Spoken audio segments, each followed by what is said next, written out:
नमस्कार, आप जुड़ चुके हैं वैली एक्सप्रेस न्यूज के साथ। रैबरे खेल 12वां दिन है और लगभग साल खत्म होता हुआ नजर आ रहा है। 31 तारीख है, यानी कि 31 दिसंबर है।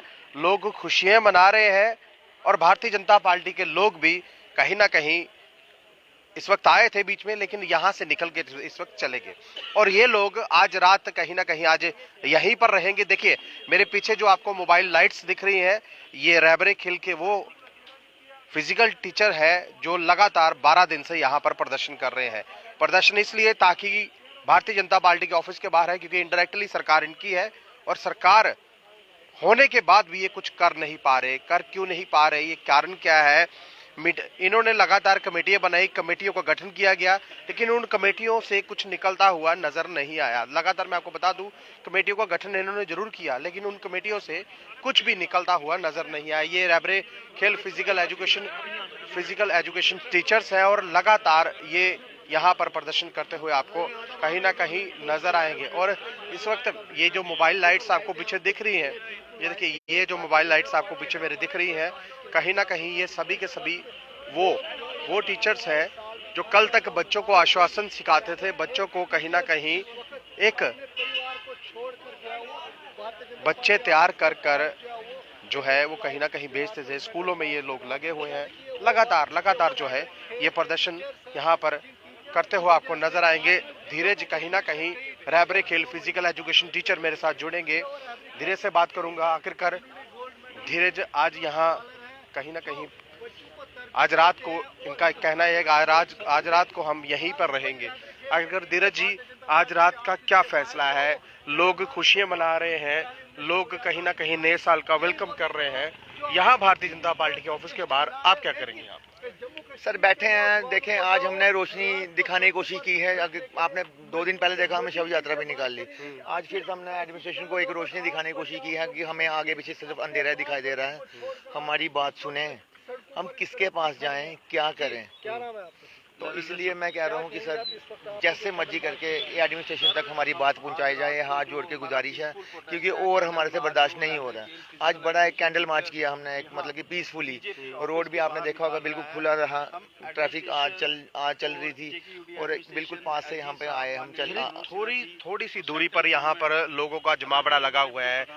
कहीं ना कहीं साल खत्म हो रहा है, लोग भीड़ भर भर कर जो है बाजारों में घूम रहे हैं, खुशियां मना रहे हैं। और ये भारतीय जनता पार्टी के लोग भी बीच में जरूर होंगे, लेकिन आप उस चीज से महरूम। देखें सर, आज पूरा भारत जो है हमारा वो खुशियां मना रहा है, ठीक है। एक रैबरे खेल जो है ब्लैक डे मना रहा है, अपना इधर बैठा है। एक किस्म की हमारे लिए अब ये ब्लैक डे ही है। सर्दी भी है, कोई बात नहीं सर, सर्दी चलती है, सर्दी सुधी उसी हमारा मैटर साथ होना चाहिए। सर्दी गर्मी की हम परवाह नहीं करते। जो लोग ये बोल रहे थे कि हम आपके साथ बैठेंगे, शाना बैठाना, मैंने सुना भी है कि आए थे और आकर भाग गए, निकल गए। कहाँ गए? नहीं, उन्होंने मुझे आज भी हमें बोला था कि रात को मत बैठो, बड़ी सर्दी है, बीमार हो जाओगे, हम आपके मैटर को कर रहे हैं। लेकिन हमारे जितने टीचर्स यहाँ आए हैं वो मानने को रेडी नहीं है कि कब तक यही आश्वासन सुनने को आएगा कि हो रहा है, कर रहे हैं, हो रहा है, कर रहे हैं। ये कब तक चलेगा?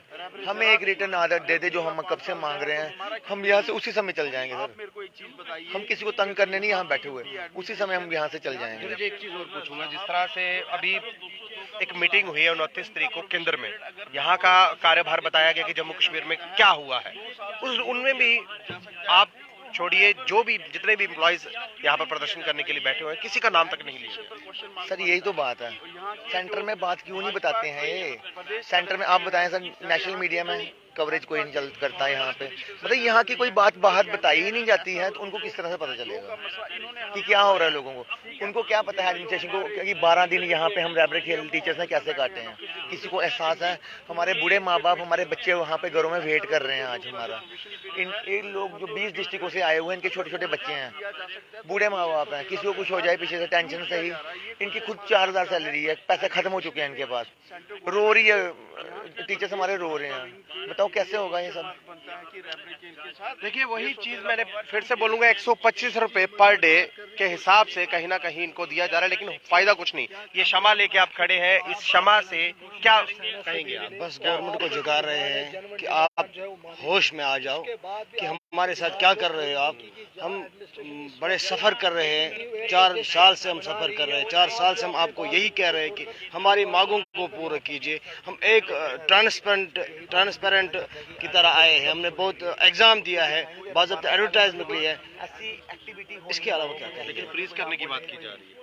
फ्रीज हमारा तो मसला इतना है ही नहीं कुछ। जैसे रहबरी तालीम था वैसे हम रहबरी खेल थे, इसके अलावा क्या रहबरी तालीम को कंफर्म किया 5 साल के बाद, तो हमें सौतेली माँ का सलूक क्यों किया जा रहा है। आपके हाथ में जो क्षमा है ये कहीं ना कहीं बुझने की ओर में है, क्योंकि आपको हाथ भी जल जाएगा, और इस क्षमा की लो से कहीं ना कहीं उजाला भी होता है। क्या लग रहा है भारतीय जनता पार्टी के लोगों को इस क्षमा की लो- उम्मीद लगाओ बैठे हैं यहाँ, होगा कुछ क्षमा से? क्षमा से उम्मीद लगाओ बैठे हैं। अब देखिए क्या होता क्या है? होता है। चलिए आप बता दीजिए कुछ।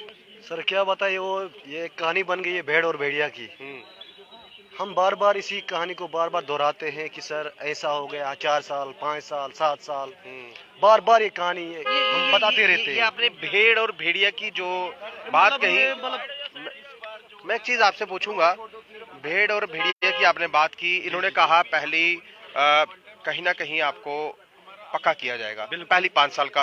अब इन्होंने एक कमेटी बनाई, कमेटी के बाद कह रहे हैं कि 7 साल। ये चल क्या रहा है? नहीं, मुझे लगता है कोई गवर्नमेंट हमारे साथ ड्रामा कर रही है, खेल रही हमें खेल रही है, डरा रही है कि कहीं ये हमें 7 साल है, ये 5 साल मांग रहे हैं, हम उनको फिलहाल दूसरे इंटेंशन इनका डाइवर्ट करेंगे, कहीं पे ये रखेंगे, वो बोलेंगे ऐसे करना वैसे करना। मुझे ऐसी बात है ही नहीं। मुझे एक चीज सिंपल सी बात है सर। मुझे एक चीज समझाइए। आप खुद बच्चों को तैयार करते हैं, खुद उनको सिखाते हैं खेलना और अनुशासन देते हैं, बिल्कुल, और आपके साथ ही कहीं ना कहीं इनजस्टिस जो है किया जा रहा है। कोई अनुशासन वाली बात यहाँ देखो, ये तो मैं जो इस वक्त हमारी एक्सरसाइज हम करते हैं, इस टाइम जो हम कर रहे हैं, ये सब कुछ आया बया है, सब कुछ उधर से ही बोल रहे हैं हम कि हम हमारे साथ क्या कर रहे हैं। ये मतलब हम एक टीचर हूँ, मेरा काम था बच्चों को सिखाना, फिजिकल एजुकेशन, और जहाँ पे मैं ड्यूटी हूँ, मैं 90 किलोमीटर अवे हूँ, जहाँ मैं रहता हूँ वहाँ से 90 किलोमीटर में, गुरेज उसका नाम है, बांडीपुरा डिस्ट्रिक्ट में पड़ता है, वहाँ पे मेरी ड्यूटी है।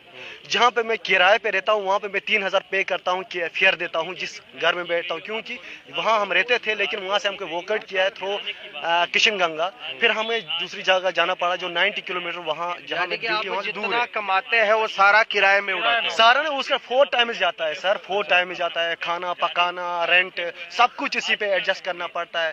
तो हमने सोचा अच्छे दिन आएंगे, हम परमानेंट हो जाएंगे, चलो कोई बात। ये अच्छे दिन भारतीय जनता पार्टी। जी, फिर मैं ये अच्छे दिन है हमारे। आज रात को सब सो रहे हैं, हम यहाँ पे क्षमा हाथ में बैठे इंसाफ ढूंढ रहे हैं। बड़े अफसोस हो रहा है इस बात का। अभी कुछ भारतीय जनता पार्टी के प्रदेश अध्यक्ष आए थे जी, आए थे, रंगर रैना सब फुल सपोर्ट करते हैं हमें जब भी आते हैं, बिल्कुल ये हमें बिल्कुल। देखो, अगर स्पोर्ट की बात की तो रात को आपके साथ बैठना चाहिए था, चाहे गर्म शॉल लेके ही बैठते, लेकिन बैठना चाहिए था। लेकिन ये हमारी बदकिस्मती ही बता देंगे, क्योंकि वो आ रहे बोलेंगे हम करेंगे, ये करेंगे, एलजी साहब से बात करेंगे। लेकिन एलजी साहब के पास हम गए थे, क्योंकि हमने सुना था किताबों को अगर साइड में रखेंगे। हमने दादा दादी पापा मामा से सुना था जब गवर्नर राज किसी स्टेट में होता है तो उसकी राज जो होती है वो गवर्नर करता है, उसका हेड गवर्नर होता है। हालत बड़ी बुरी होती है। मगर ये मैंने जब एलजी खुद हम बोल रहे हैं कि एलजी रो रहा था हमारे हालात को देख के, जब उसने हमारे हालात सुना है वो रोया है, तो मुझे समझ में नहीं आता ये फिर एलजी साहब को कौन रोक सकता है इसको कि ये काम ना करे आप। एलजी अगर एक यूटी में एलजी होता है, मतलब सुपर होता है, वो उससे ऊपर कोई नहीं होता है। अगर वो बोल रहा है मैं ये काम करके देता हूँ, तो उसको एलजी को रोकता कौन है ये पता नहीं चलता है। ये कहीं यही तो नहीं, मुझे ये कहानी समझ में नहीं आई। मुझे ये ड्रामा ही कुछ लगता है, अंदाज इनका है। कुछ बोलते हैं काले भेड़िया है, कोई बोलते हैं सफेद भेड़िया है, ये समझ में नहीं आता है मुझे। ये भेड़िया कौन है जो रोक रहा है एलजी को, जो सुपर पावर है एक यूटी के, और वो बोल रहा है मैं करके दे दूंगा आपको, तो रोकता कौन है ये हमें तो पता नहीं चला है, और हम बिल्कुल बेबस है यहाँ पे। देखिए कहीं ना कहीं काली भेड़ों की ये जो बात कर रहे हैं, ये वर्ड कहीं ना कहीं आरएस पठानिया साहब ने बोला था, ये जो काली भेड़े हैं इनको पकड़ के लाना पड़ेगा। अब ये भेड़े किसके पास है? उपराज्यपाल साहब के पास है या इनकी पार्टी के अंदर है? क्योंकि ये काली भेड़े तो कहीं दिखी नहीं, और कहीं ना कहीं ये बोलते हैं कि काली भेड़े काली भेड़। अब काली भेड़े है या नहीं है, लेकिन इनका जो वक्त, मैंने पहले भी आपको बताया, टाइम किल किया जा रहा है, यानी कि टाइम को वेस्ट किया जा रहा है। अभी कूल डेज की छुट्टियां पड़ी हुई हैं, ये लोग यहाँ प्रदर्शन कर रहे हैं।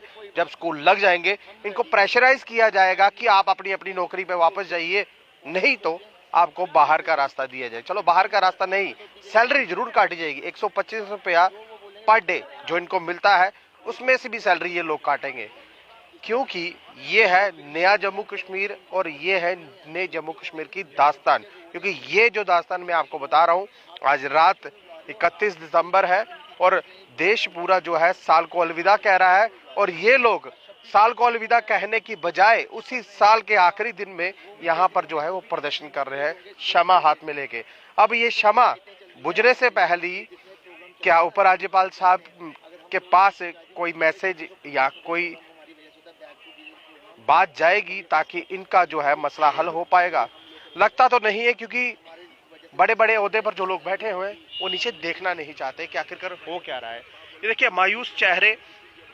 इस वक्त मैं आपको बता दूं सर्दी बहुत है, और दूसरी तरफ के मैं आपको ये जो दृश्य अभी बताने वाला हूं, ये जो सभी के सभी यहाँ बैठे हुए हैं, देखिए ये वो फिजिकल एजुकेशन टीचर्स हैं जो यहाँ पर इस वक्त बैठे हुए हैं और कहीं ना कहीं वेट ये कर रहे हैं कि जो हमारे लिए एक कमेटी बनाई गई थी उस कमेटी में से निकलेगा क्या। निकला ये कि सर्दी का वक्त है और ये इस वक्त ग्राउंड में बैठे हुए हैं। ये ग्राउंड भी इनकी नहीं है, ये कहीं ना कहीं भारतीय जनता पार्टी के ऑफिस के बाहर, ये इसी ग्राउंड में इन बच्चों को कहीं ना कहीं इस मिट्टी में तैयार करते हैं, और इन बच्चों जो बच्चे इनके पास खेलने आते हैं उनको मेडलिस्ट बनाते हैं। यानी कि जो बच्चों को स्पोर्ट्स करवाता है, जो बच्चों को मेडल लेके आने में मदद करता है, वो खुद सड़कों पर इस वक्त बैठा हुआ है, सिर्फ अपना इंसाफ मांग रहा है। इंसाफ इसलिए कि पहले कहा गया था कि रैबरे खेल को कहीं ना कहीं 5 साल में पक्का कर दिया जाएगा, लेकिन अब इन्होंने एक कमेटी ऐसी बनाई, उस कमेटी में से ये निकल के आया कि अब 7 साल का वक्त है, यानी कि इनकी कमेटी से 2 साल बढ़ गए। भाई साहब, अगर ऐसी कमेटी बनानी थी तो ना बनाते तो ज्यादा बेटर रहता, क्योंकि 2 साल आपने बढ़ाए हैं, 2 साल कम करने की बजाय चलिए 5 कीजिए, 5 साल का वक्त होता तो ज्यादा बेटर होता। धीरे से दोबारा बात करूंगा, मैं धीरे से दोबारा जोड़ूंगा, क्योंकि पहली कुछ क्लियर बात नहीं हुई। धीरज, मैं फिर एक बात आपसे यही चीज पूछूंगा। सर्दी बहुत है, सबके चेहरे मायूस है, किसी को कोई फर्क नहीं पड़ रहा, उपराज्यपाल साहब तक कोई बात नहीं जा रही, 12वां दिन है। सर वे बताओ मुझे कैसे बात जाए राज्यपाल साहब के साथ, हमारे जो लेफ्टिनेंट गवर्नर साहब हैं, कोई मुझे तरीका बता दो, मैं वो करने के तो अगर मैं अपने आप को आग लगा दूं उन तक बात पहुंचेगी? अगर एक मिलिटेंट यहाँ पे आया हो आगे पीछे, 1 मिनट में सीआईडी निकलती है, उनके पास पहुंचती है ना बात। धीरज, एक चीज मैं आपसे बोलूंगा, आप एक फिजिकल एजुकेशन टीचर हैं, आप बच्चों को आश्वासन सिखाते हैं, आपको ये बात बोलना मैं अपने आप को आग लगा दूं ये शोभा नहीं देती। पहली मेरी बात सुनिए, पहली मेरी बात सुन लीजिए, क्योंकि आपका भी परिवार पीछे है, आपके भी बीवी बच्चे पीछे हैं, लड़िए, लेकिन भारतीय जनता पार्टी के ऑफिस के आप बाहर बैठे हैं, रविंदर रैना साहब भी आपके पास आए, आकर चले गए, यानी कि उनको सोना था, उनको सर्दी लगती है। आप जो बच्चों को तैयार करते हैं आपको सर्दी नहीं लगती? मैंने पूछा भी था पहले आपको। सर देखें, सर्दी लगना या नहीं लगना ये सेकेंडरी बातें हैं, सर्दी सबको लगती है। कौन है ऐसा, कौन सा इंसान होगा जिसको ठंड नहीं लगेगी?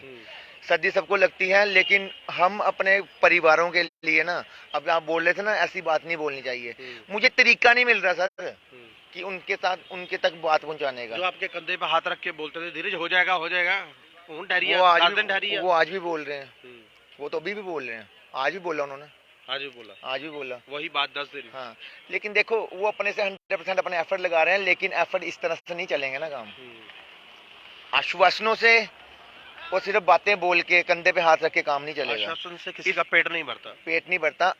इसी कंधे को ऐसे करके आगे लेके जाएं, सेंटर में बात करें अमित शाह जी से, ऐसे कंधे पे ही हाथ रख के चलो, 5 लोग हमारे ले जाएं, 10 अपने लीडरशिप ले जाएं, बोले जम्मू कश्मीर में नहीं चल रहा सिस्टम, कैसे चलानी है बीजेपी, हमने बोले ना उनको जाके। अगर नहीं चल रहा तो आपके साथ धरने पे बैठना चाहिए ना, बैठना चाहिए ना।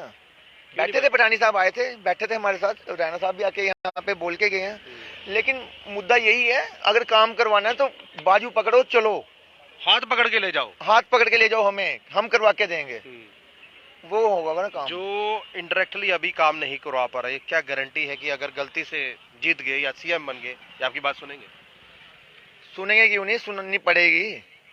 अभी देखो आप अभी ना बड़े प्यार से बैठे हैं पीसफुली। जब तक एक लिमिट होती है बर्दाश्त करने की, जिस दिन वो लिमिट खत्म हो जाएगी फिर देख लेंगे। एक लिमिट है बर्दाश्त करने की, जिस दिन लिमिट खत्म हो जाएगी फिर देख लेंगे। कहीं ना कहीं भारतीय जनता पार्टी के ऑफिस के बाहर ये लोग इस वक्त सर्दी में 31 दिसंबर लास्ट साल का दिन और लास्ट साल के दिन भी ये लोग प्रदर्शन कर रहे हैं सिर्फ अपनी डिमांडों को लेकर। इनका कहना यही था कि कहीं ना कहीं अगर 5 साल का जो हमें पहली टाइम बॉन्ड दिया गया था 5 साल तक अगर हमें पक्का किया जाता तो बहुत अच्छी बात है, लेकिन उसमें से एक कमेटी गठित की गई। कमेटी गठित करने के बाद निकल के ये आया, उस कमेटी को ये बताया गया कि 7 साल का टाइम बॉन्ड दिया गया, यानी कि वक्त कम करने की बजाय वक्त को बढ़ा दिया गया। अब 125 रुपए में 7 साल तक यानी कि कॉन्ट्रेक्चुअल बेस पर काम करना क्या कोई कर सकता है? 125 रुपए जो इनको मिल रहे हैं, यही 125 रुपए एक्स एमएलए को दीजिए आप पर डे का, तो क्या वो काम करेगा? बहुत बड़ा सवाल है ये। आप अपनी राय जरूर रखिएगा और इस सवाल को इन तक जरूर पहुंचाइएगा जो 15-15 हजार रुपया मोबाइल का खर्चा ले रहे हैं। अपनी राय जरूर रखिएगा, इस वीडियो को ज्यादा शेयर कीजिएगा। नमस्कार।